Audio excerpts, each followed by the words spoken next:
तृप्त होकर के खो देता है।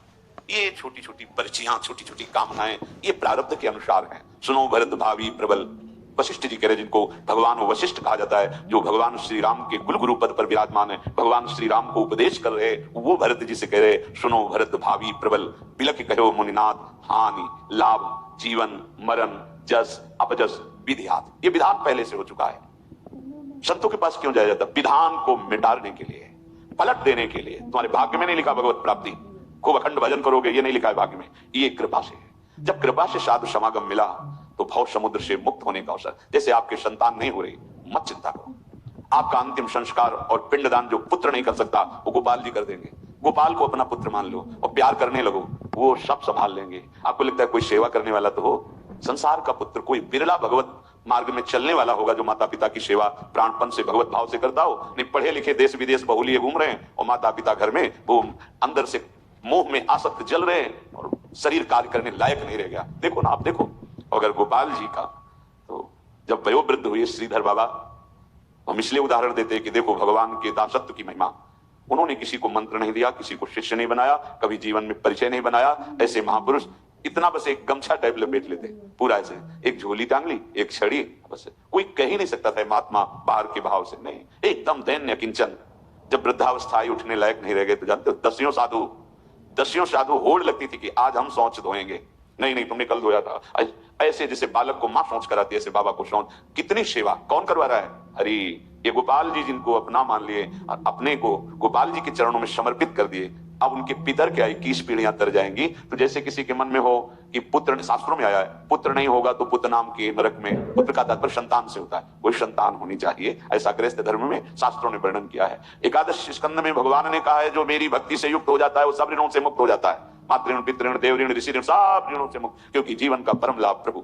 तो हमारे भाव में यदि आ जाए कि भगवान मेरे बेटे, और गोपाल जी को विराजमान कर लो, सब संभाल लेंगे, इनसे बड़ा कोई बेटा नहीं है। और तन्मयता करोगे तो तुम्हें दिखाई देंगे, जैसे यशोदा मैया से दुलार करते थे वैसे तुमसे करेंगे। ये हम देखी बात कह रहे हैं। एक माता जी थी बहुत ही वैराग्यवान, 20-25 वर्ष की बात होगी, टाट लगाती थी और एक ऐसे झूला जिसमें गोपाल जी इधर झोली इधर टाफी लड्डू दूध, ये स्वयं टाट लगाए, रज लगा शरीर में, और जब चलते चलते चलते रुक जाती, अच्छा तुझे भूख लगी, थोड़ा दूध पिलाया, थोड़ा मीठा पिलाया, कभी इस पेड़ के नीचे विश्राम कर लिया, कभी उस पेड़ के नीचे, जो मिला गोपाल को।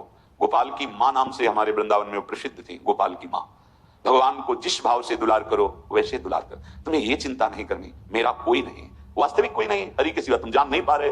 हरि बिनु अपनों को संसार, माया लोभ मोह है चाड़े चाड़े दबाए। ये तुम्हारे ऊपर चढ़े बैठे, तुम्हें दिखाई नहीं दे रहा। ये जो तुम्हें बहुत प्रियता नजर आ रही ना, कि तुम्हें बहुत प्यार करते हैं, भ्रम भ्रम। एक कदम परमार्थ में ना चला जाए इसलिए ये तुम्हारे ऊपर चढ़े बैठे हैं। कौन? मोह माया, मैं और मोह तोड़ते हैं। माया माया लोभ मोह, ये सब तुम्हें दबाए हुए कि कहीं तुम माया की रेखा क्रॉस करके परमार्थ में कदम न रख दो। और इसके समीप ही एक नदी बहती है, काल नदी की धार। अब ये दबाकर तुम्हें काल नदी में फेंक देंगे। माया लोभ मोह ये दबाए हुए हैं, ये क्या करें? इनसे मुक्त होने के लिए मिला है। माया से, मोह से, लोभ से, काम से, क्रोध से, इनसे मुक्त होने के लिए मिला है। जो तुम्हारा परिवार है, मित्र है, तुम्हें समाज प्यार करती है, बस वो उतना ही समझ लो। ज्यों जन संगति होत नाव में, रहत न परले पार, तैसे धन तारा सुख संपत्ति, बिछुरत लगे न बार। हरि बिनु अपनों को संसार। जैसे बड़ी नौका में सैकड़ों लोग बैठे हैं, आपस में बात कर रहे हैं, हंस रहे हैं, ऐसा लग रहा है सब एक घर के हैं। नाव किनारे लगी, सब अपने अपने उतरे और चले गए, कोई किसी से नहीं पूछता। ऐसे ही परिवार के जन, तुम चाहे जितना प्यार करो, उसका समय आया चला गया, वो तुम्हें दोबारा स्मरण नहीं करेगा। जहां शरीर छोड़ा अब वो दोबारा स्मरण, वो तो बंधन में है या मुक्त हो गया, दोनों बातें। जो भजन करने वाले मुक्त हो गए, जो माया से युक्त है बंद कर अन्य कर्मों का दंड भोगते हुए फिर अन्य योनियों में जाएंगे, और तुम उनकी याद में अपना जीवन रो रो के बिता दोगे। कह रहे कि मत अंदर से राग करो। जैसे नौका में बैठे, अपनी अपनी उतर गए, स्टेशन में बैठे हंसकर बातें कर रहे हैं, चाय पी रहे हैं, जी आप कहाँ के हो, आपको कहाँ जाना, बातें हो रही, गाड़ी आ गई, वो बात छोड़ा, अपनी गाड़ी में बैठा चला गया।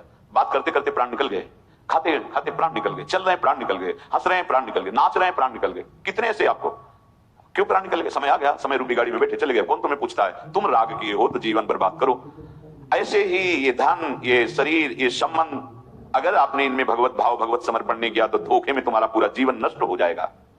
मानुष जन्म नाम नर हरि को, ये मिले न बारंबार, इही तन छन भंगुर के कारण, गर्वत कहा गंवार। ए मूढ़, ये मनुष्य का जन्म और भजन करने का समय, ये दो बार बार नहीं दिए जाते, बार बार तो बनत नहीं। ये समझ लो दुर्लभ वस्तु आपको प्राप्त है।